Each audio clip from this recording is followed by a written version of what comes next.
السلام علیکم ورحمۃ اللہ وبرکاتہ۔ خیال ٹی وی پہ آنے کا بے حد شکریہ۔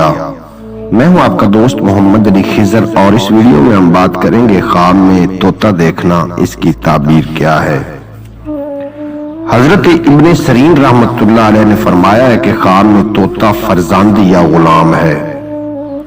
اگر کوئی خواب میں دیکھے کہ طوطا اس کے ہاتھ سے اڑا ہے تو دلیل ہے کہ اس کا فرزند یا غلام سفر کو جائے گا۔ اور اگر کوئی خواب میں دیکھتا ہے کہ طوطا اس کے ساتھ باتیں کرتا ہے، کوئی ممی کے بیٹے نہیں ہو تم، کوئی ممی کے بچے نہیں ہو پیارے پیارے، تو دلیل ہے کہ ایسی بات یا کام کرے گا کہ جس سے لوگ تعجب کریں گے۔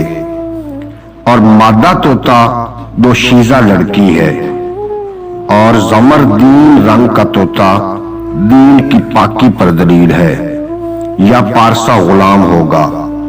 اگر کوئی خواب میں دیکھے کہ اس نے مادہ طوطے کو مارا ہے تو دلیل ہے کہ کنواری عورت سے شادی کرے گا۔ اور اگر کوئی دیکھے کہ اس کے منہ سے طوطا نکلا ہے تو دلیل ہے کہ اس کے فرزند ہوگا جو اس کی شان میں بری باتیں کہا کرے گا۔ حضرت جعفر صادق علیہ السلام نے فرمایا ہے کہ خواب میں طوطا دیکھنا 3 وجہ پر ہے۔ نمبر 1 فرزند اور غلام، نمبر 2 کنواری لڑکی، نمبر 3 پارسا شاگرد۔